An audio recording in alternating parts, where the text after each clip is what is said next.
bienvenidos a esta colaboración. Como ya vieron, estamos hablando de los últimos días. Tema muy interesante y a veces pues, poco hablado en las iglesias con profundidad. Y verdaderamente se trata como un tema secundario. Sin embargo, hemos visto a través de estos episodios que hemos estado haciendo, y le invito a que si no ha visto los episodios anteriores, que los vea, porque estamos haciéndolo, ¿verdad?, en sucesión y estamos construyendo sobre lo que ya hemos discutido. Así que les invitamos a que vean el primer episodio relacionado a los últimos días, que es del Sermón del Monte de los Olivos. Este viene siendo nuestro cuarto episodio hablando del tema de los últimos días con el pastor Gilberto Miguel Rufat. Bienvenido, pastor, como siempre. Le agradecemos siempre su participación. Saludos nuevamente, agradecemos a Dios por esta oportunidad. Saludos a Michael, saludos a Wilfredo y saludos a la audiencia. Michael, que no te he dejado saludar tampoco. Saludos por... No, saludos ahí, excited y por lo que vamos a hablar hoy, que es básicamente una continuación, ¿no?, de lo que se estuvo hablando la última vez en cuanto a este tema de los últimos días, específicamente Mateo 24 y 25. Y súper contento y honrado porque siempre, porque podemos contar en esta serie con el pastor Rufat, con su tiempo y con su conocimiento, o compartiendo lo que él ha aprendido. Para mí eso es, lo valoro mucho. Así que gracias, pastor. Para mí tiene mucho valor también. Es bien gracioso que yo, quien no lo sabe hasta ahora, ¿verdad?, lo he dicho abiertamente, cuando tuve la oportunidad de conocer al Señor, fue a través de la predicación del pastor Gilberto Rufat. Yo tenía como 12 o 13 años, pastor, no quiero tirar su edad al medio, ¿verdad? Pero Se notan las canas, se nota. hace unos buenos años, pero entonces es curioso, ¿verdad?, que precisamente la teología pretribulacionista, dispensacionalista, la aprendí del pastor Rufat, y también de mi madre y de verdad mi background, como dicen por ahí en buen español, entre comillas. Pero sin embargo, lo curioso es que a través de los años en la búsqueda, el Señor me fue dirigiendo, ¿no?, a ver y a cuestionar precisamente esta teología. No me la enseñó nadie, yo leyendo libros, experimentando, leyendo la palabra de Dios, buscando cuando me encantaban. Honestamente, yo soy de películas y novelas y veía todas estas novelas relacionadas al fin del mundo. Y cuando iba a buscar en la palabra, yo recuerdo haber leído Apocalipsis como 3 veces corrida porque me encantaba el libro de todas maneras. Y yo decía, pero es que yo no veo aquí el rapto, aquí yo no veo toda esta loquera que se expresa en las películas, que está chévere para hacer una buena trama, pero verdaderamente como que no se sostenía. Y esto, ¿verdad? Por eso también cuando reconecté con el pastor me di cuenta que estábamos en la misma línea. Es como que tremendo, porque podemos compartir entonces con la iglesia algo que él no me enseñó ahora, esta postura. Ahora he aprendido mucho de él, eso sí tengo que decir, pero es algo que no solo yo, no solo Michael, sino que he conocido otros compañeros, otros hermanos en Cristo, que en su profundo estudio han llegado a las mismas conclusiones.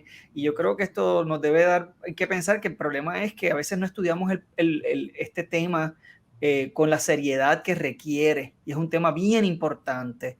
Por eso hemos decidido hacer esta serie, y en el episodio anterior estuvimos hablando, contestando la pregunta: ¿cuál generación será testigo del fin?, haciendo referencia al capítulo 24 de Mateo, específicamente el verso 34 es, pastor, si no me equivoco, ¿cierto? 24:34. Ajá, 24:34. Y porque, ¿verdad? Existen quienes hablan de que esta generación era una generación futura y no la generación del momento. Y, ¿verdad?, le invito a que vea ese episodio para que entonces se prepare para escuchar lo que vamos a estar exponiendo en este episodio. Y en este episodio vamos a estar respondiendo a la pregunta que está muy relacionada, que es: ¿cuál era estaba a punto de terminar? ¿Ok? Y estuvimos hablando algo de eso en el episodio anterior, de también cuando se refiere al mundo que iba a recibir el juicio, etcétera. ¿Cuál es esa era, ese tiempo que iba a terminar, pastor? ahí pues le paso la batuta.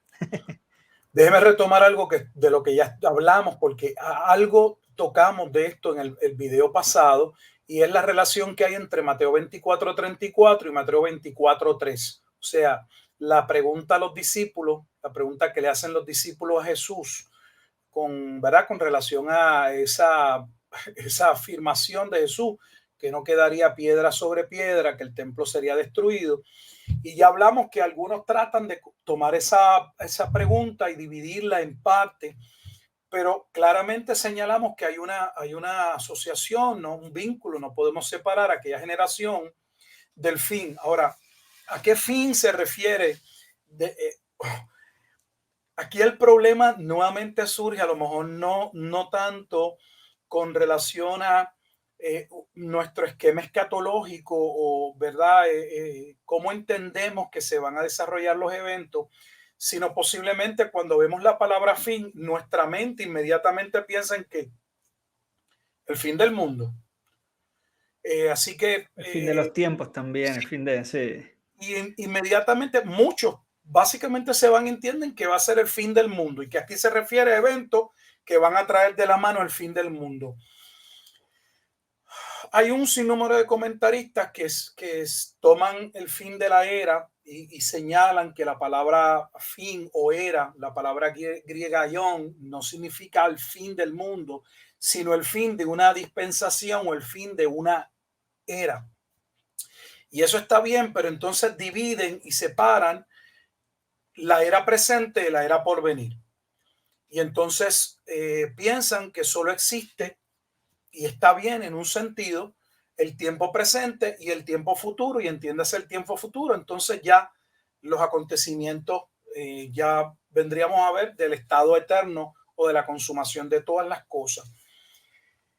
Dijimos en el programa anterior que los propios judíos no estaban esperando el fin del mundo. Y de hecho no podían esperar el fin del mundo, porque ¿cómo podían esperar el fin del mundo si ni tan siquiera estaban viviendo el reino, o ellos no entendían el reino de la manera en que Jesús lo estaba explicando? Esa idea no está. Aún dentro del esquema nuevamente de la teología del rapto, luego de estos acontecimientos que por lo general los colocan como el periodo de la tribulación, y la tribulación está relacionada a las 70 semanas de Daniel, a la última semana, a la semana final. Luego de esa tribulación, lo que acontece en ese panorama escatológico es la segunda venida de Jesucristo, y la segunda venida de Jesucristo no trae en ese esquema, vuelvo y repito, dentro de ese panorama de eventos, no trae el fin del mundo. Lo que trae es el milenio, porque por eso se llaman premileniales. ¿Ve? Porque luego de la segunda venida de Jesucristo, entonces ellos ven que el milenio se establece, se inaugura por 1000 años exactos. O sea, lo ven literal en la mayoría de los casos. Así que en ninguno de estos casos se refiere al fin. Creo que el problema ha sido el no poder comprender que el Antiguo Testamento habla de un juicio, y que ese juicio al que los profetas estuvieron hablando, que va de la mano con la llegada del Mesías, no hacía referencia al juicio del final del mundo. Pienso que nos ayudan dos cosas básicas, pues yo soy de los que trato de buscar qué podría presentar que aclare la situación y que no nos deje en una zona gris o en una zona especulativa.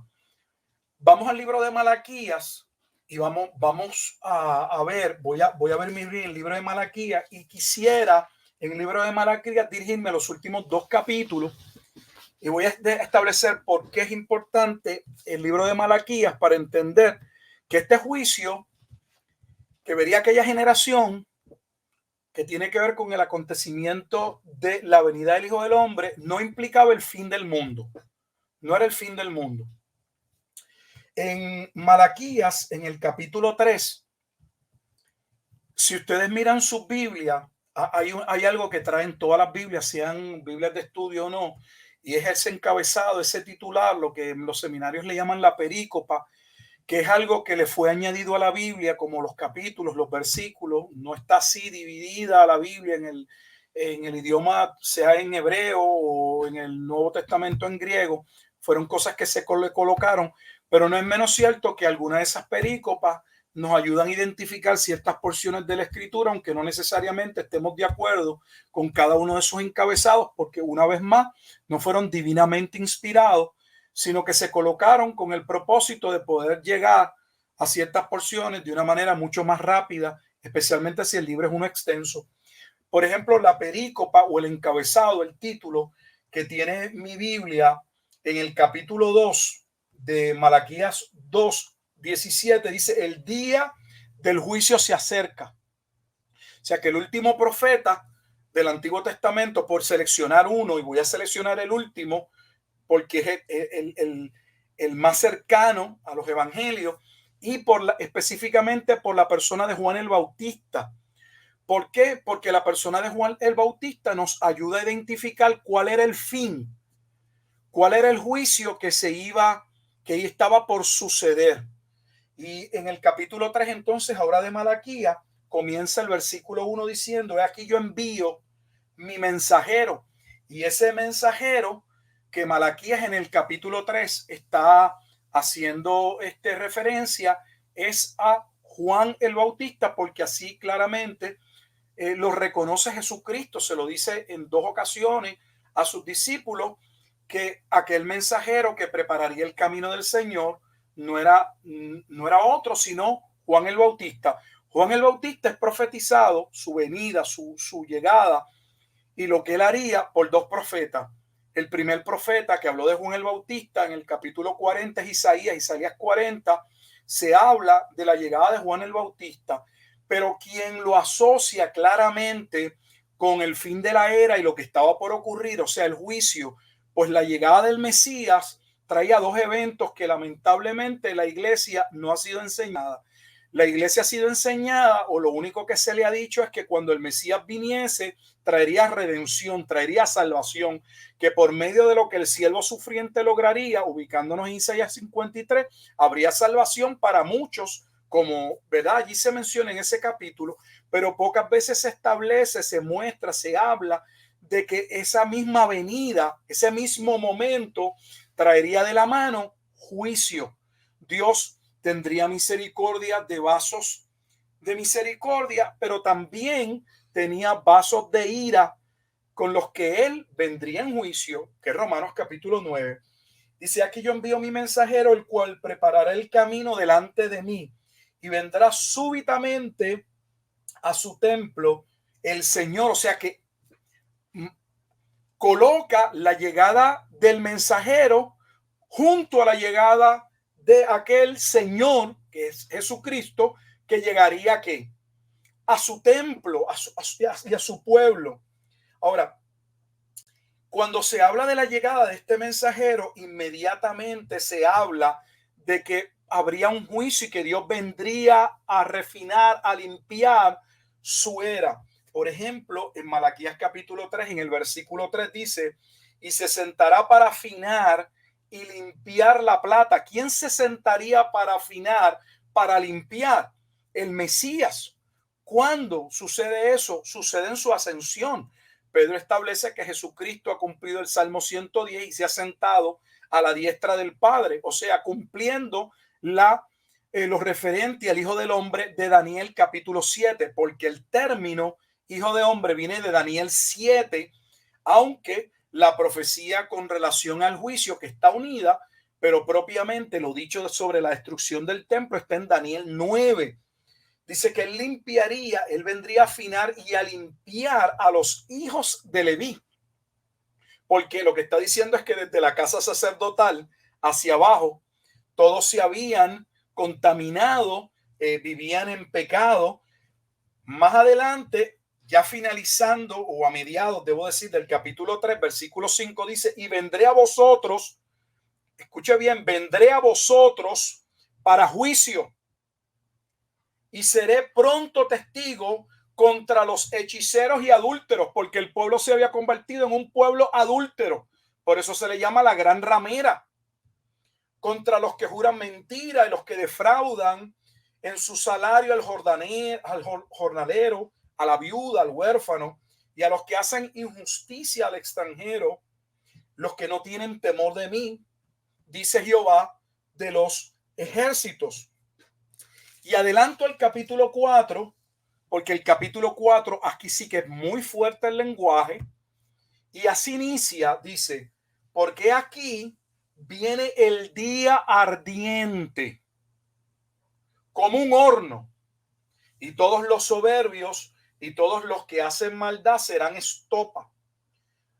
Aquel día que vendrá los abrazará, ha dicho Jehová de los ejércitos, y no les dejará raíz ni rama. Este es el lenguaje que usa Juan el Bautista cuando está llevando a cabo su ministerio, está bautizando, y vemos en Mateo, por ubicarnos en Mateo en el capítulo 3, que le envían a aquellos líderes para que juzguen, para que le pregunten a Juan quién él era, si él era el Mesías, si él era el mensajero. Y Juan va a arremeter contra ellos y les va a decir que no piensen que porque ellos creen que en términos de la sangre tienen descendencia Abraham, se van a librar del juicio que viene. Le dice, Dios puede hacer hijos aún de estas piedras. E inmediatamente Juan comienza a hablar de la necesidad de arrepentimiento, porque el hacha está puesta y todo árbol que no dé buen fruto sería cortado. Las ramas serían echadas al fuego. Aquí está haciendo referencia a Malaquías capítulo 4 en los primeros versículos, en el primer versículo específicamente. O sea que el vocabulario de Juan claramente identifica aquel juicio que, por ejemplo, está ligado al Elías, que es Juan el Bautista. En el versículo ya finalizando el capítulo 4, que es un capítulo bien corto, el versículo 5 dice, he aquí, yo os envío el profeta Elías antes que venga el día de Jehová grande y terrible. Quiero volver a leer eso y van a ver la importancia que tiene con el Nuevo Testamento y por qué el juicio de la venida del Hijo del Hombre no era el juicio del fin del mundo, era el juicio contra la nación adúltera establecido en el Antiguo Testamento de Judá específicamente. Si usted mira su Biblia, si tiene una Biblia, usted podrá ver que alguien se tomó la iniciativa, porque esto no está en el original, de colocar unos pasajes en los que se habla sobre esto, sobre este mismo acontecimiento en el Nuevo Testamento. Mi Biblia hace referencia a que lo que se está diciendo en Malaquías capítulo 4, versículo 5, está contenido en Mateo 11 y en Mateo 17. Me gustaría que fuéramos a Mateo 11 y que alguno de ustedes lo pudiera leer. Vamos a Mateo 11 y vamos a ver por qué esto es importante y qué tiene esto que ver con el fin, porque estamos hablando del fin. Porque algunos alegan, primero hacen una división que no va, que no existe, pero luego hablan de un fin que no es el fin como quiera del mundo, es el fin de una era, es el fin de la era mosaica, es el fin de aquellos hombres a los que Dios le había encargado la viña y que se habían adueñado de ella, a los cuales en Mateo, en el capítulo 21, en la parábola de los labradores malvados, Jesús les dijo que él los iba a despedir. De hecho, no, dijo, él vendría en juicio contra ellos porque no solamente se habían apoderado de la viña, habían maltratado y matado a todos los que le fueron enviados, y que encima de ellos, cuando el dueño de la viña, que es el padre, envía a su unigénito, a su único hijo, que es el heredero de la viña, que ellos hicieron, dijeron, este es el heredero, matemos, vamos a matarlo para quedarnos con la viña. O sea, colmaron la copa de la ira de Dios con el asesinato de Jesucristo. En Mateo, en el capítulo 11, vamos a leer desde el versículo 10 para que veamos la relación de lo que venimos hablando de Malaquías con la persona de Juan el Bautista, que está ligado a la vez con el juicio, pero no el juicio, una vez más, del fin del mundo, sino el juicio de la casa rebelde de Judá en la primera venida de Jesucristo, no en la segunda venida de Jesucristo. Vamos a leer Mateo capítulo 11. Yo lo tengo. El versículo 10 Versículo 10. hasta el versículo 14. Y vamos a prestar atención. Del 10 al 14. Dice, porque este es de quien está escrito, he aquí yo envío mi mensajero de tu faz, el cual preparará tu camino delante de ti. De cierto os digo, entre los que nacen de mujer no se ha levantado otro mayor que Juan el Bautista, pero más pequeño en el reino de los cielos, mayor es que él. Desde los días de Juan el Bautista hasta ahora, el reino de los cielos sufre violencia y los violentos lo arrebatan, porque todos los profetas y la ley profetizaron hasta Juan. Y si queréis recibirlo, él es aquel Elías que había de venir. ¿Sí?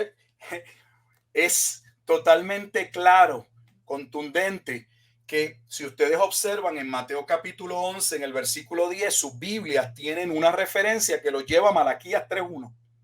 Y cuando están en el versículo 13 de Mateo 11:13, tienen una referencia que los lleva a Malaquías 4. O sea, la conexión, el vínculo entre Mateo 11 y Malaquías 3.1 y Malaquías capítulo 4 la establece la propia escritura. De hecho, Jesús mismo le está diciendo a sus discípulos que Juan el Bautista era el cumplimiento ¿de qué?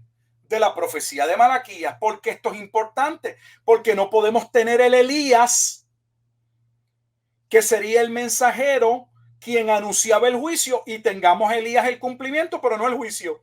O sea, tuvimos el Elías que marcaba el juicio en el primer siglo, pero no el juicio, porque el juicio se da en la segunda venida. Vuelvo y me reitero. La llegada de Elías, si ustedes le preguntan a cualquier judío, ellos están esperando que llegue Elías, muchos de ellos, porque Elías prepararía el camino al Mesías. No puede llegar, el punto es, no puede llegar Elías sin que esté el Mesías y sin que ocurra el juicio. Eso no puede separarse. Y Jesús les está diciendo a sus discípulos, la escritura nos está diciendo claramente en Mateo capítulo 11 que Juan el Bautista era el cumplimiento del mensajero que se anuncia en Malaquías capítulo 3.1, pero es a la vez el Elías que se menciona en Malaquías capítulo 4, versículo 5. No solamente Jesús lo hace en Mateo capítulo 11, sino que vamos ahora al capítulo 17 de Mateo, porque vuelve Jesús a ir sobre lo mismo posteriormente. En Mateo capítulo 17, en lo referente a la transfiguración, vamos entonces a leer desde el versículo 10 hasta el versículo 13. Cualquiera de los dos que lo pueda leer. Dice, Mateo 17, versículo 10 hasta el versículo 13. entonces sus discípulos le preguntaron diciendo, ¿por qué? Pues dicen los escribas que es necesario que Elías venga primero. Respondió Jesús, les dijo, a la verdad, Elías viene primero y restaurará todas las cosas. Mas os digo que Elías ya vino y no le conocieron, sino que hicieron con él todo lo que quisieron. Así también el Hijo del Hombre padecerá de ellos. Miren lo que estamos hablando. En el momento dado, porque es importante el contexto, porque en el momento dado en que se desarrolla el capítulo 11, Juan el Bautista está todavía que había estado vivo y Jesús lo está asociando, ¿verdad? Con el Elías, pero ya aquí Juan el Bautista ha muerto y Jesús le está diciendo a sus discípulos una vez más, si observan el versículo 10, y es la propia escritura así lo establece, porque pues dicen los escribas, observe que esta era entonces que la interpretación a la que llegaban los escribas, y los escribas eran los doctores de la ley, eran los intérpretes, o sea que estamos leyendo la interpretación, el punto que sostenían los escribas en el siglo I. Dice, ¿por qué pues dicen los escribas que es necesario que Elías venga primero? Y Jesús le va a contestar que era necesario que Elías viniese porque Elías estaba asociado ¿a qué? A la restauración, que no es otra cosa que a la obra que llevaría a cabo el Mesías, aquel que él prepararía el camino. Y pasa a decirles en el versículo 12, mas os digo que Elías ya vino. O sea, que Elías vino. Entonces no podemos tener a Elías siendo Juan el Bautista sin que aquella generación no viese el juicio. Y nuevamente el juicio no era el juicio del fin del mundo. El juicio era el juicio contra la casa rebelde de Judá. De hecho, los discípulos mismos dicen en el Mateo recoge en el versículo 13, entonces los discípulos comprendieron. O sea, que no es que ellos se quedaron con duda, no, entendieron que les hablaba de Juan el Bautista. Wow. O sea, vamos a recapitular. Estamos viendo cuál es el fin, a qué fin se hace referencia en la profecía sobre el Monte de los Olivos y específicamente dentro de la pregunta que le hacen los discípulos a Jesús en Mateo 24:3. La mayoría concluye erróneamente que se refiere al fin, al juicio del fin que da plano o da paso en algunos sistemas escatológicos al estado eterno. No, este no es ese juicio. Este es el juicio que está vinculado, que está asociado, que está ligado a la primera venida del Mesías, donde se manifestaría antes el mensajero, el Elías, que prepararía el camino y que esa generación vería el día ardiente de la ira de Jehová por ser un pueblo rebelde y adúltero. Y observen que leímos que la primera expresión de juicio viene contra quién, contra los sacerdotes, contra la clase religiosa. Asimismo se establece en Mateo capítulo 23. En Mateo capítulo 23, Jesús, antes de hablar de la destrucción del templo, arremete con 7 profecías contra los escribas y los fariseos por ser una generación de víboras, una generación maligna, por ser la generación que vería el juicio contra la ciudad de Jerusalén. Claramente así está estipulado, así está narrado en el capítulo 23. De cierto digo que todo esto vendrá sobre esta generación. Y estamos hablando ahora de un capítulo anterior a Mateo 24. O sea que todo concluye, todo guarda coherencia, correlación, correspondencia y no entra en contradicción cuando se entiende una vez más que el fin al que se estaba anunciando era el fin de la era mosaica, era el fin del nuevo pacto, era el fin de ese pacto que estaba relacionado a un pueblo que sería castigado, que el reino le sería quitado, como se establece en Mateo capítulo 21, y le sería dado a otro pueblo que diese fruto. Voy brevemente, vamos a Mateo 21 para que podamos ver. Esto lo hemos mencionado en otros programas, pero vamos a leerlo. Sería bueno tomarnos y leer lo referente al menos a la parábola de los labradores malvados. Porque es la parábola, o es una de las parábolas que habla del juicio de Dios contra aquellos que se habían adueñado de la viña y que está asociado al juicio de la venida del Hijo del Hombre en Apocalipsis 14:14, cuando él viene a juzgar la viña que había sido profetizada, que sería juzgada desde Isaías capítulo 5, 700 años antes de Cristo. Se habló de este juicio en Isaías capítulo 5. Lo referente a los labradores malvados, si uno de ustedes dos lo puede leer, va desde el versículo 33 hasta el versículo 46. Vamos a prestar atención porque esto nos va a ayudar a poner en la conclusión o el cierre a lo que estamos hablando. Claro que sí. Dice, oíd otra parábola. Hubo un hombre, padre de familia, el cual plantó una viña, la cercó de vallado, cavó en ella un lagar, edificó una torre y la arrendó a unos labradores y se fue lejos. Y cuando se acercó el tiempo de los frutos, envió sus siervos a los labradores para que recibiesen sus frutos. Mas los labradores, tomando a los siervos, a uno golpearon, a otro mataron y a otro apedrearon. Envió de nuevo otros siervos más que los primeros e hicieron con ellos de la misma manera. Finalmente les envió su hijo diciendo, tendrán respeto a mi hijo. Mas los labradores, cuando vieron al hijo, dijeron entre sí, este es el heredero, venid, matémosle y perdonen, apoderémonos de su heredad. Y tomándole, le echaron fuera de la viña y le mataron. Cuando venga pues el señor de la viña, ¿qué hará a aquellos labradores? Le dijeron, a los malos destruirá sin misericordia y arrendará su viña a otros labradores que le paguen el fruto a su tiempo. Me dijo que continuara hasta el 46. Ok. Jesús le dijo, ¿nunca leíste en las escrituras la piedra que desecharon los edificadores ha venido a ser cabeza del ángulo? El Señor ha hecho de esto y es cosa maravillosa a nuestros ojos.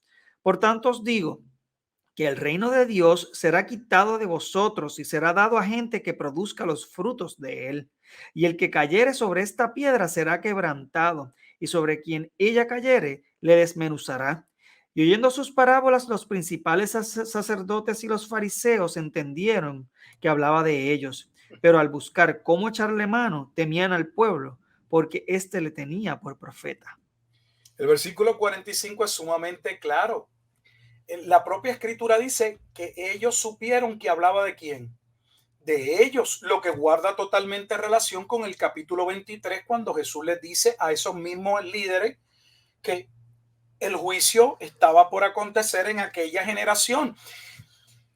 El versículo 33 de ese capítulo 21, Mateo 21, en el versículo 33, cualquier Biblia, no tiene que ser de estudio, tiene una nota, va a ver que hay una referencia que lo dirige a Isaías capítulo ¿qué? 5.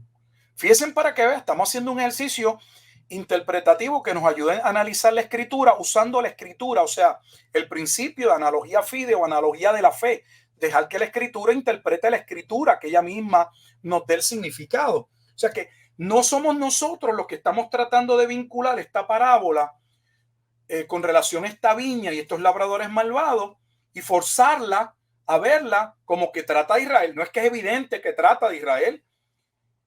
Eso es innegable, eso es irrefutable. ¿Y de qué trata esta parábola? Del momento en que finalmente el dueño de la viña, que es Jehová, envía a su hijo y que ellos lo matan porque ellos se habían adueñado de la viña. No daban fruto, pero usaban la viña para vivir. Usaban a sus propios hermanos, creaban leyes en detrimento de sus hermanos para sacar provecho de los débiles, de los pobres. Eso hacían. Y entre muchas otras cosas. Y la escritura dice que Jesús mismo les va a preguntar. Jesús pone la bola en la cancha de ellos y les va a preguntar que ellos creían que iba a ser el dueño de la viña cuando viniese, y tomamos eso de manera ligera porque el Antiguo Testamento decía que Dios mismo vendría a juzgar. Está hablando de la venida de Dios a juzgar, y él está diciendo que ustedes creen que va a pasar cuando Dios venga para juzgar a aquellos labradores. Y ellos mismos respondieron: a los malos destruirá sin misericordia y arrendará su viña, entregará su viña. Habrá un cambio en la viña, sigue siendo la viña del Señor, pero pasa de la era mosaica, de la era de estos líderes que se habían adueñado, a la iglesia, a la eclesia, al tiempo del nuevo pacto, porque en el nuevo pacto se había establecido que el corazón sería regenerado y cambiado, y que entonces podrían los que fuesen salvos dar fruto, porque hasta que no viniese el nuevo pacto se tendría ojos, pero no se podría ver, se tendrían oídos, pero no se podría escuchar, y nuestras afecciones estarían totalmente atadas y pasiones a nuestro estado carnal. Pero una vez llegado el nuevo pacto, Dios haría una obra en el corazón que cambiaría la voluntad caída del ser humano y la dispondría para poder y querer obedecer lo que antes odiaba. Ese cambio es el cambio del antiguo pacto al nuevo pacto. No puede haber cierre del antiguo pacto sin juicio. Y nuevamente podríamos después, si gustan, tomarnos el tiempo y probar por el Antiguo Testamento a través de los profetas cómo se habló de este juicio, porque está sumamente documentado. El problema es que la teología misma del rapto pretribulacional ha hecho una separación entre el Antiguo Testamento y el Nuevo Testamento, y se nos ha dicho que no le prestemos atención o no mucha atención al Antiguo Testamento, porque el Antiguo Testamento es algo viejo, porque el Antiguo Testamento iba dirigido a los judíos, nada está obsoleto a la iglesia. Y el problema es que entonces hemos perdido el fundamento o el contexto para poder interpretar de manera correcta el Nuevo Testamento, y al quedar entonces la interpretación en un vacío teológico, ese vacío lo llenan ¿qué? Nuestras teorías, nuestras suposiciones, lo que nos dijeron, lo que cualquier otra cosa, menos el contexto de la propia escritura, que es la que debe regir y es la que debe aclarar cualquier tema teológico. Definitivo.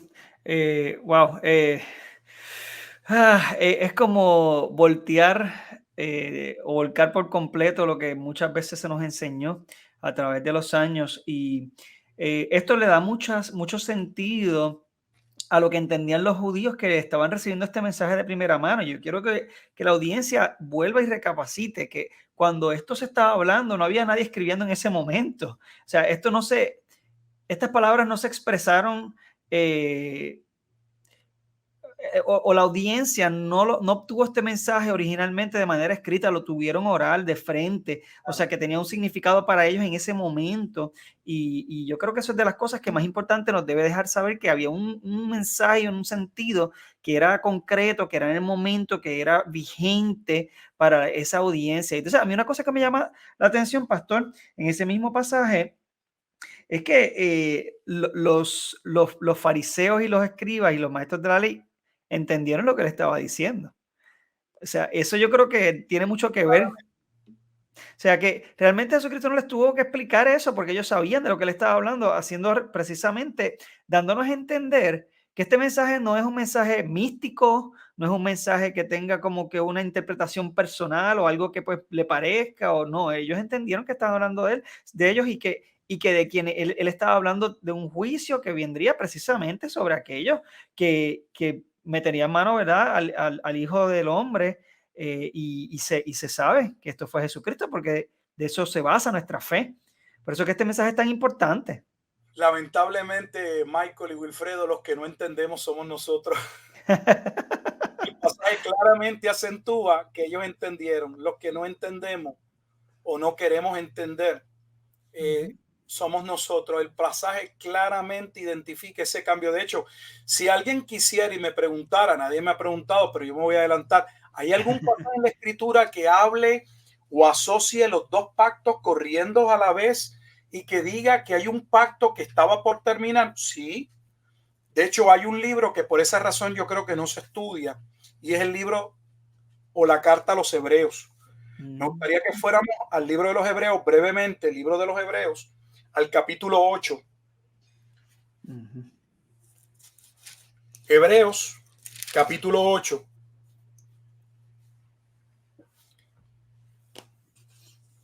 No hay que leer los pasajes que voy a mencionar completamente, pero es importante ver que desde el versículo 6 se está hablando de que Jesús es el fiador o el mediador de un mejor pacto. Y luego se trae a colación la profecía con relación al nuevo pacto del profeta Jeremías. Para ello, lo que tiene que ver es ir al versículo 12. Si van al versículo 12, ya finalizando, tiene 13 versículos, van a ver que toda la cita anterior proviene de Jeremías capítulo 31, versículos 31 al 34. O sea que es el cumplimiento. El autor de Hebreos está diciendo que Cristo cumplió lo referente a Jeremías capítulo 31, versículos 31 al 34, al establecer sobre la cruz el nuevo pacto. Ahora viene lo irrelevante. Algunos de ustedes pueden leer el versículo 13, el último versículo del capítulo 8. Michael, ¿lo tienes? Dale. Sí. El 8, versículo 13. Dice por aquí. 13. Al decir nuevo pacto ha dado por viejo al primero. Y lo que se da por viejo y se envejece está próximo a desaparecer. O sea, déjeme explicarle algo y no tengo el tiempo, a lo mejor en otro momento, es que son muchos los detalles. Cuando Jesucristo viene al mundo, sobre la base de su acto de redención, sobre su muerte expiatoria, sustitutoria, para poder perdonar ese remanente o ese pueblo que él eligió, mediante su sangre, él cumple el nuevo pacto. Y ese pacto está relacionado a un pacto marital. Por eso es que se habla de la iglesia como una esposa. Ese lenguaje viene del Antiguo Testamento, porque el pacto está ligado nuevamente a un pacto marital. Así que cuando Jesús muere, él entra, él toma a ese pueblo en matrimonio, pero lo primero que acontece en el plano del matrimonio judío es que se da lo que se llama ese compromiso inicial que da paso al tiempo del desposorio, que finaliza con las bodas finalmente. O sea que podríamos decir, para entenderlo en nuestro tiempo, que cuando Jesús muere es como si él fuese, como si un padre de familia fuese otra familia y llegase a un acuerdo para que esos dos hijos se casen. Es el compromiso, se hace un compromiso. Por eso hablamos del compromiso hacia el matrimonio.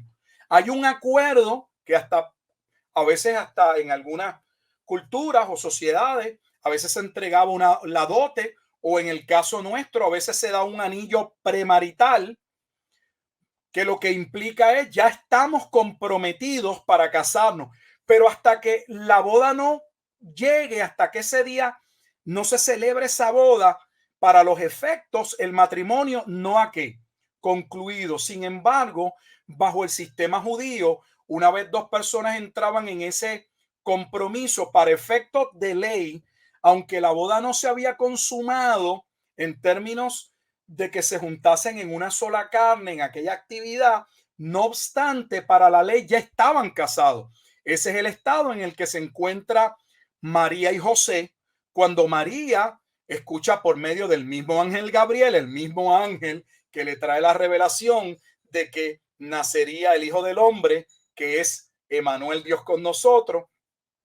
Y José estaba buscando la manera de ver cómo se separaba o se divorciaba, porque aunque el pasaje dice que él no se había unido a ella físicamente, carnalmente, para los efectos de la ley, estaban casados, y si él se separaba de ella por una razón, como que ella estaba embarazada, María entonces podía verse en una situación de muerte por la gravedad en que eso, con lo que como se contemplaba dentro del contexto judío. Resumo, cuando Cristo muere sobre la cruz, él entra en un nuevo pacto o en un pacto marital con ese pueblo que son los creyentes, pero ese pacto se consuma cuando él regresase. Por eso es que Juan 14, Jesús le dice a sus discípulos que él vendría, que él se tenía que ir, que prepararía lugar y que posteriormente vendría, y se toma como algo literal y se toma como que tiene que ver con el rapto. De hecho, es uno de los pasajes, Juan capítulo 14, que se utiliza para decir que ahí está el rapto de la iglesia, cuando en el lenguaje de Juan Juan establecido que Juan el Bautista era el amigo del esposo, era el que acompañaba al esposo que estaba por casarse. Jesús entraría en casamiento con el pueblo de Dios cuando llegase esa venida, la venida en juicio, la venida del Hijo del Hombre, la venida del fin, la venida de aquella generación. No era la venida del fin del mundo, era una venida doble. Por un lado, él consumaría ese pacto. Por eso es que pone Hebreos 8:13 como que los dos pactos están, ¿qué?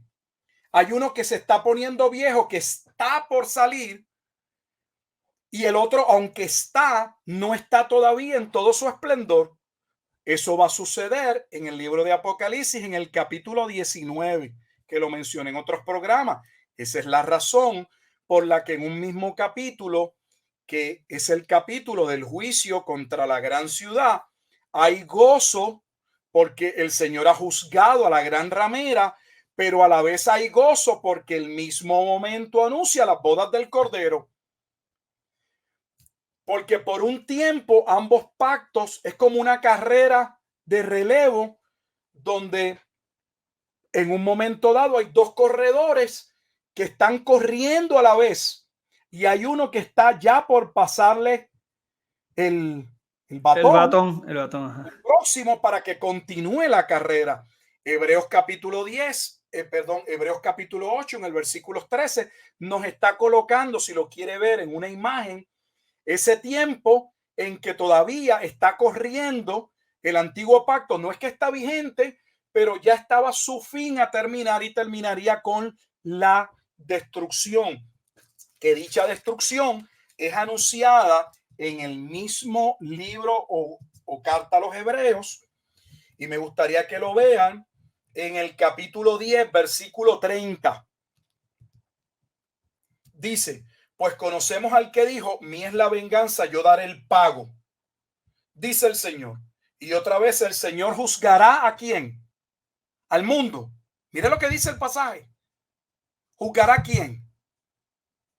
A su pueblo.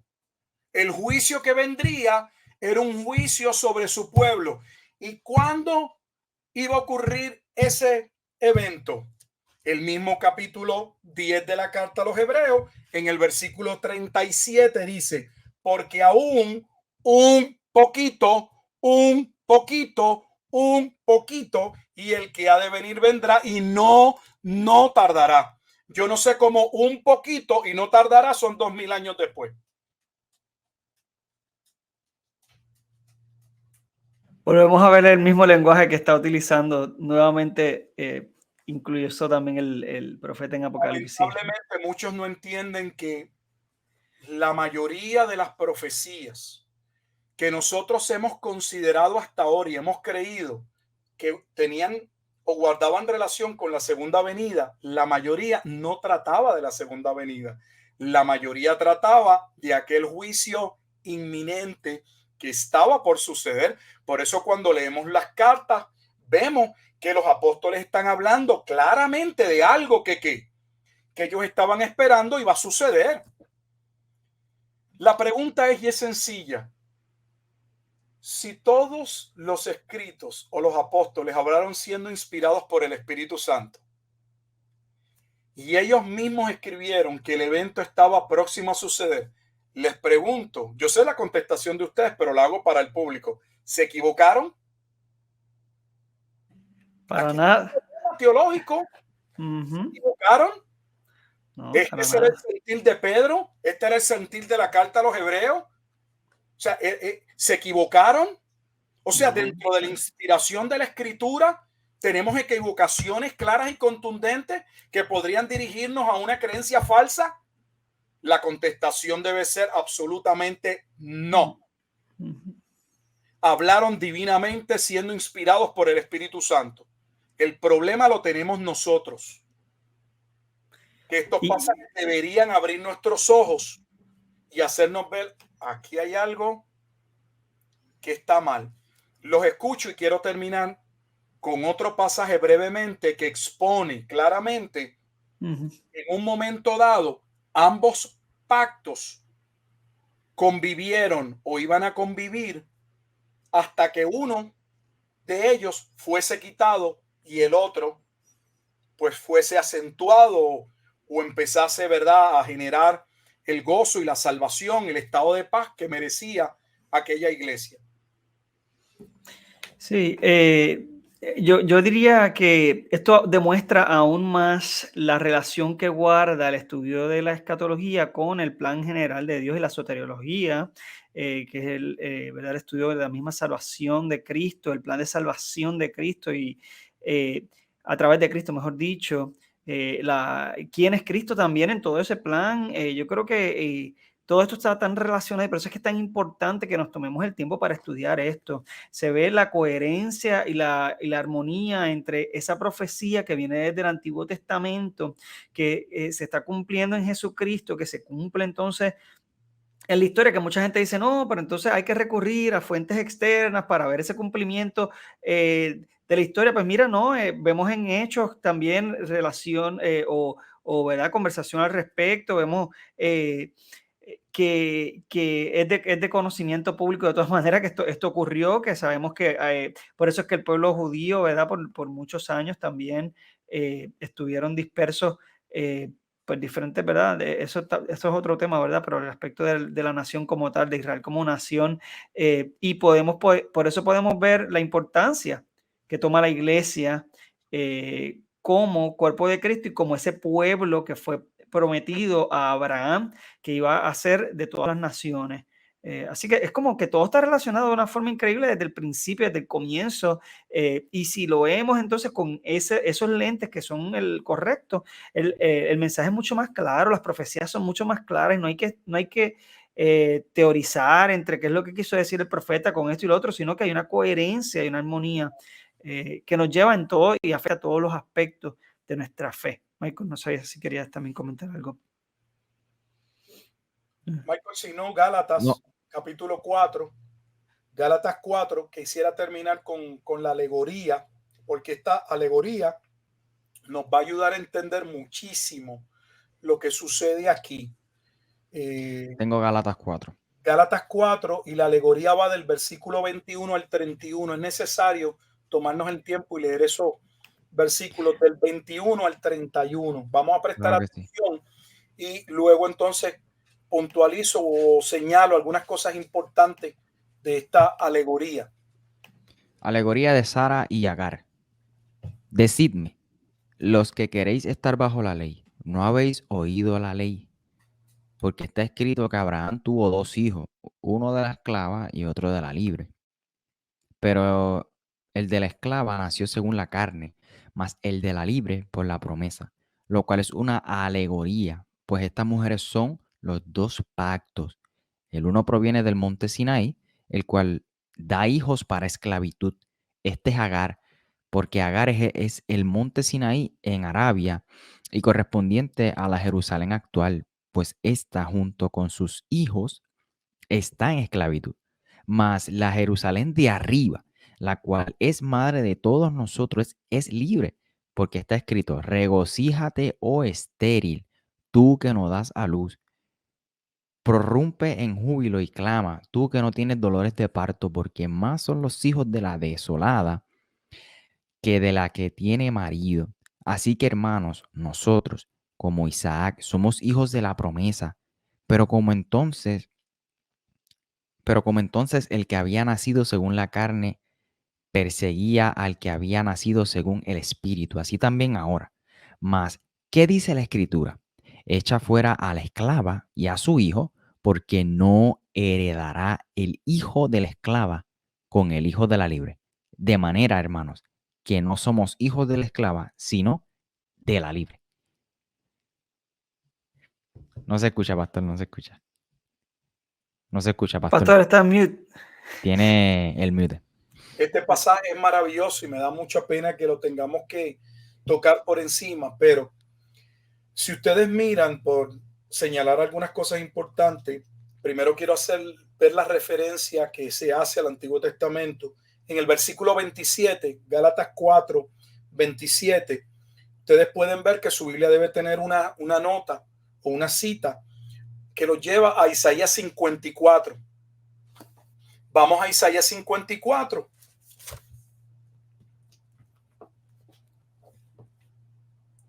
¿Y qué se establece en Isaías 54? El momento en que cuando el Mesías viniese a establecer el nuevo pacto, entraría en una nueva relación marital con el pueblo, las bodas. Por eso es que se habla de las bodas en el Nuevo Testamento y la gente cree que solo por las bodas, porque las bodas representa la festividad, el gozo de la salvación. No. Versículo 5. Porque tu marido es tu hacedor, Jehová de los ejércitos es su nombre, porque tu marido es tu hacedor, Jehová de los ejércitos es su nombre. Adelanto la lectura al versículo 6. Porque como a mujer abandonada y triste de espíritu te llamó Jehová, y como a la esposa de la juventud que es repudiada, dijo el Dios tuyo, por un breve momento te abandoné. Porque Dios entra en un divorcio en Isaías con el pueblo de Israel. Habla del divorcio de Dios. Si quiere ver lo referente al tema del divorcio, ese tema del divorcio se describe aquí mismo en el libro de Isaías. Podemos tocarlo posteriormente. Y entonces continúa en esa porción de Isaías, hablando de ese recasamiento, y le dice nuevamente en el versículo 7, por un breve momento te abandoné, pero te recogeré con grandes misericordias. O sea que, ¿cuándo se cumpliría? Según Isaías 54, en el versículo 10 dice, porque los montes se moverán y los callados temblarán, pero no se apartará de ti mi misericordia ni el pacto de mi paz. O sea, vendría juicio sobre unos y sobre otros vendría un pacto de paz, y ese pacto de paz conllevaba el nuevo pacto y el recasamiento de Dios con ese nuevo pueblo o esos nuevos arrendadores, la iglesia. De hecho, en el capítulo 55 de Isaías se vuelve a hablar sobre este pacto y en el versículo 3 dice, inclinad vuestro oído y venid a mí, oíd, vivirá vuestra alma y haré con vosotros pacto eterno. Las misericordias firmes de David. ¿Por qué habla las misericordias firmes de David? Porque está haciendo referencia al pacto o a la promesa que Dios le dio a David, que conforme a la carne vendría ¿quién? El Mesías. Y ahora dice, he aquí, versículo 4, capítulo 55, que yo lo di por testigo a los pueblos, por jefe y por maestro a las naciones.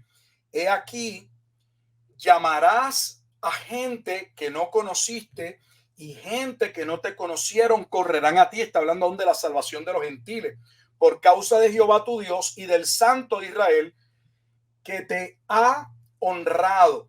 Entonces, este nuevo pacto, este nuevo recasamiento está ligado al nuevo pacto. Por eso se habla del lenguaje de las bodas. Y llegamos a Isaías brevemente para que veamos que la alegoría planteada por Pablo en el capítulo 4 de Gálatas está relacionado a ese momento en que se cumple el nuevo pacto. Y aunque hay una Jerusalén de abajo, terrenal, que da hijos de esclavitud, esa Jerusalén estaba por ser despedida de la misma manera en que Abraham, porque la alegoría va en que las dos mujeres que le dan hijos a Abraham, los primeros dos hijos, uno lo tiene con una esclava y el otro lo tiene con su esposa Sara. Y la alegoría comprende el que Sara representa el nuevo pacto y Agar representa el antiguo pacto. Y el hijo de Agar representa los hijos de esclavitud, o sea, aquellos que quieren ser salvos por medio de la ley, pero no pueden ser salvos por medio de la ley. Y Pablo lo que está estableciendo es que de la misma forma o en la misma manera en que por un tiempo Agar y Sara convivieron con Abraham, llegó un momento en que Dios le dijo a Abraham, ¿sabes qué? Despide a Agar a su hijo porque él no va a heredar en el nuevo pacto, o él no es el hijo de la promesa. O sea que hay una división entre una Jerusalén terrenal y una Jerusalén espiritual. Esas dos Jerusalén, esas dos ciudades, una abajo, una arriba, una representa el antiguo pacto y una representa el nuevo pacto. Por un momento dado están juntos, como establece Hebreos 8:13, pero estaba próximo a envejecerse, a finalizar el tiempo de la Jerusalén de abajo. ¿Y cómo finalizaría? Con los juicios y las maldiciones que llevarían a que no quedaría piedra sobre piedra. Antes bien, todo sería destruido. ¿Por qué?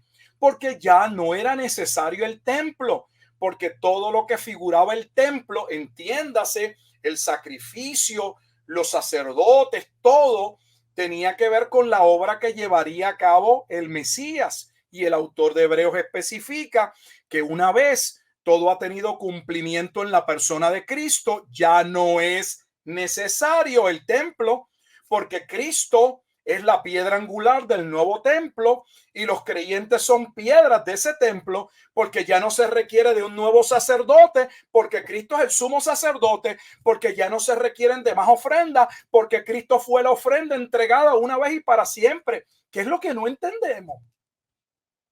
La escritura es contundente y coherente. Para finalizar, hemos llegado hasta aquí porque estábamos viendo cuál era el fin al que, según la pregunta de los discípulos, se estaba haciendo referencia. Y estamos diciendo, estableciendo y probando de manera rápida, breve, que ese fin no era el fin del mundo, o entiéndase el fin que va de la mano con la segunda venida de Jesucristo. La segunda venida de Jesucristo trae de la mano el juicio ante el gran trono blanco, donde serán resucitados todos los muertos y darán cuenta de sus actos y serán echados al lago de fuego. Este no es ese evento. El evento del fin era el fin de la era mosaica, era el fin del antiguo pacto, era el fin de aquel liderato sacerdotal que se había corrompido al punto tal que ministerios que estaban separados en el Antiguo Testamento fueron unificados en el periodo intertestamentario. Pocos saben que en el periodo intertestamentario, al no haber un rey para gobernar sobre la ciudad, cuando se da la rebelión de la casa Asmonea, o sea, primera y segunda Macabeo, cuando eso sucede, los sacerdotes que se instituyen van a ser sacerdotes reyes. O sea que los tres ministerios que estaban divididos, el profeta, el sacerdote y el rey, cada uno con acciones propias y separadas, ellos van a agarrar no solamente la parte sacerdotal, sino que ahora van a dirigir al pueblo como reyes. Por eso cuando llega el Imperio Romano con Pompeyo en el año 63 aproximadamente antes de Cristo, esta clase sacerdotal entra en un pacto con Roma. Y no hay manera de desvincular la parte política y la parte religiosa, porque esos sacerdotes que solo estaban limitados al ejercicio en el templo, ya no estaban limitados al ejercicio en el templo, se habían convertido en los dirigentes y reyes del pueblo. Sí, que por eso entonces eran los maestros también de la ley. Ellos poseían la ley y ellos reforzaban también la ley. Así que ahí vamos muchas cosas que lamentablemente desconocemos y no nos llevan a una interpretación correcta del pasaje, pero el fin de Mateo capítulo 24, versículo 3, es la palabra griega aion, era o edad, que tiene varios significados y el significado propio es el fin de una era mesiánica. O sea, está relacionado a la llegada del Mesías y con la llegada del Mesías a ese juicio que vimos que estaba relacionado a la llegada del mensajero o del Elías, y no podemos tener el Elías cumpliéndose en la persona de Juan el Bautista sin que tengamos el juicio que el mismo Juan el Bautista profetizó. Ese juicio que Juan profetizó no se quedó en el aire. Se cumplió cuando en el año 66 inicia una revuelta en la ciudad de Cesarea de Filipo, que va a ir en una escalada, va a ir creciendo hasta ver una guerra judeo-romana que va a llevar al Imperio Romano a devastar Jerusalén y a cumplir la profecía de Mateo 24 con relación a la desolación y la devastación del templo. Y no solamente hay evidencia antiguo testamentaria sobre este juicio, sino que aún hay evidencia fuera de la escritura de que este juicio aconteció con la gravedad con la que se escribe los detalles de los dolores de parto en Mateo capítulo 24. Yo no veo más nada que añadirle. Se puede decir muchas cosas, pero creo que es concluyente. Definitivo.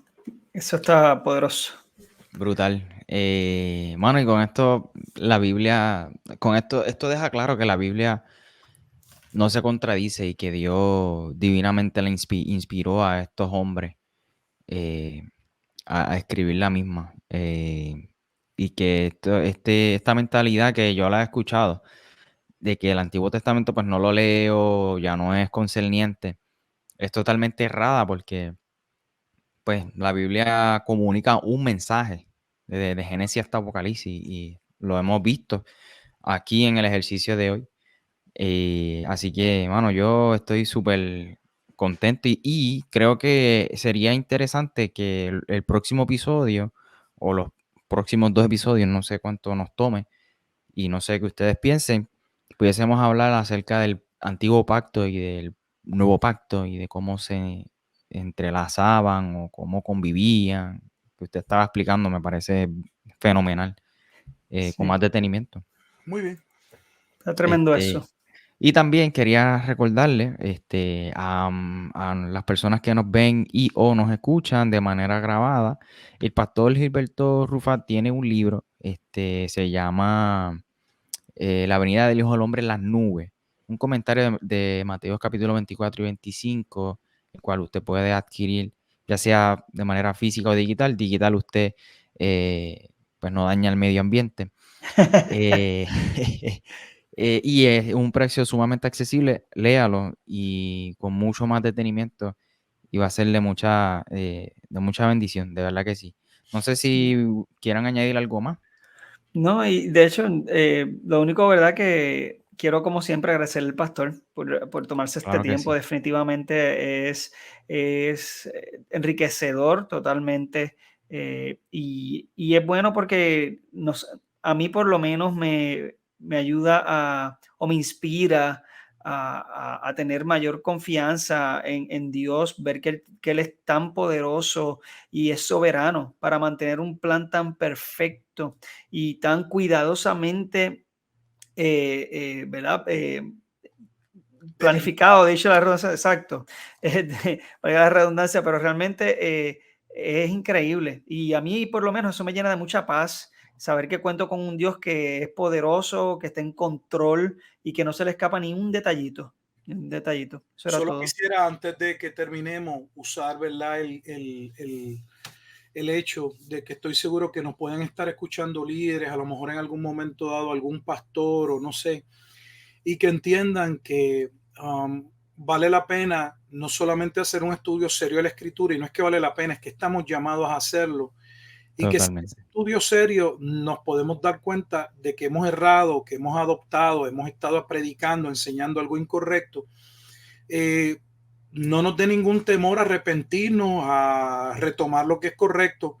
Mire, yo aquí básicamente en el programa ha salido y en otros que fui el pastor unos años de Wilfredo y yo mismo prediqué sobre Apocalipsis y enseñé el rapto. Sin embargo, años después él me está escuchando y yo le estoy enseñando algo totalmente diferente y a mí no me parece, y no lo hemos hablado, que yo haya perdido alguna credibilidad porque, bueno, pues yo le enseñé algo equivocado y ahora le estoy diciendo que pienso de una manera diferente. Aprovecho esto porque muchos líderes a veces sienten que van a perder ante su audiencia y no nos debe interesar eso, porque a nosotros lo que nos debe interesar es ser fieles a la escritura.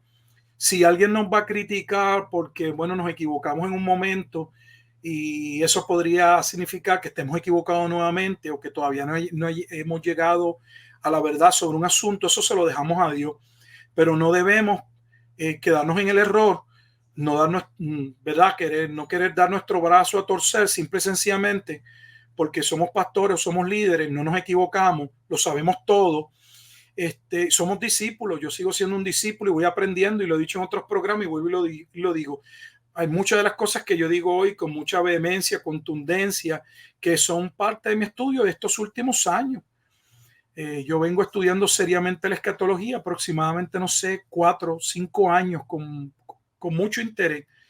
Entonces no es algo que yo vengo, que lo conozco desde hace muchos años, todo lo contrario. Yo soy un discípulo y todos somos discípulos, y como parte de ese proceso, nuestra teología, Dios se encarga de irla depurando según hay un proceso de santificación en el cual nos vamos conformando a la obediencia a Cristo en diferentes áreas de nuestra vida. De la misma manera, eso no va desligado de la teología. De hecho, es a través del conocimiento de la Escritura en que vamos siendo santificados. No les dé temor. Es mi llamado a estudiar, a reevaluar su posición, y si usted entiende que lo que estamos diciendo es bíblico, no sienta ningún temor en dar el cambio, todo lo contrario. Una vez más, somos llamados a honrar a Dios por encima de los hombres, y si nos equivocamos, pidamos perdón. Y yo creo que es entendible que aquí nadie domina todos los temas, que aquí ninguno de nosotros lo sabe todo, que estamos, ¿verdad?, aprendiendo cada día, y que si algo sabemos, como dijo alguien en algún momento, es que no sabemos todavía nada, que nos queda mucho camino por recorrer, y tengamos esa humildad y sinceridad y no nos caigamos, ¿verdad?, como a veces hacemos, de espalda, molestos, porque alguien nos está torciendo nuestra postura o nos está haciendo sentir mal, o es imposible que estemos equivocados. Evalúelo, sopéselo, y si bíblicamente es correcto, mi llamado es atender a la Escritura, no a lo que hemos dicho nosotros. Aquí nadie es autoridad, la autoridad es la Escritura. Si se fijan, yo los he llevado a la Escritura. Aquí no estamos hablando de que busque el comentarista tal, y podríamos llevarlos a comentar, y ciertamente hay hombres de Dios que han hecho excelentes trabajos y lo han constatado públicamente en escrito, y podemos ir sobre ellos y aprender. Pero reconocemos que la fuente de autoridad primaria, contundente en todas las áreas del saber es la Escritura, y lo más importante es lo que dice la Escritura. Si alguien puede probar su punto por la Escritura, gloria a Dios, pero no es el hombre el que establece el punto lo estableció Dios. Amén. Así que Amén. gracias nuevamente por la invitación, y a Dios sea la gloria. Esperamos que el programa sea de edificación. Amén, amén, amén. Definitivamente. Bueno, claro que sí. Bueno, gracias por su sintonía. Como siempre, les agradecemos muchísimo. Estamos muy contentos de que se hayan tomado este tiempo también para escuchar esta exposición, y yo creo que ha sido sumamente poderosa y reveladora dentro de todo también. Nuestro interés es que usted se interese en profundizar en estos temas, porque han sido pocamente explorados en muchas de nuestras congregaciones. ¿Okay? Así que esperamos que haya sido de bendición. Quería recordarles rapidito, el pastor Gilberto Miguel Rufat lo puede conseguir en su canal de YouTube. Él también tiene 11 libros, pastor, ya relacionados a escatología, ¿cierto? La verdad es que son como tal, creo, de escatología no son 11, creo que son como 7 libros. Okay. Cerca de 19 publicaciones en literatura, sí, pero relacionados con la escatología, me parece que son como unos 7, si mal no recuerdo, aproximadamente. Sí. Ya publicado, 7 obras publicadas. Tengo otras que no he publicado, pero publicadas 7. Y entonces tiene también de otros temas que también buenísimos, y creo que es bueno que también lo explore. Yo los recomiendo. De verdad que ha sido una de las cosas que me gusta de estos libros, es que son bien bíblicos, presenta cada argumento a base de versos bíblicos, y no solo versos, sino pasajes en su contexto, porque no es solamente mencionarlo, ¿verdad?, sino en su contexto. Así que nada, los recomiendo totalmente. Si no lo han buscado, búsquenlo, y de verdad que van a ser de mucha bendición. Tenemos a Michael Cerezo, puede buscarlo como Michael J. Cerezo en YouTube, en su canal en YouTube, y Ortopraxis Podcast. en Spotify y Apple Podcast también, ¿cierto? Y entonces aquí, pues, Wilfredo Alexis, que me pueden conseguir como E-Glesia en YouTube, en donde van a estar viendo la mayoría de estos videos. Pueden también buscar en mis redes sociales como Iglesia Podcast en Instagram, en Facebook, y pueden buscar Iglesia también en Iglesia Podcast en Spotify y Apple Podcast. Dios les bendiga. Bye bye.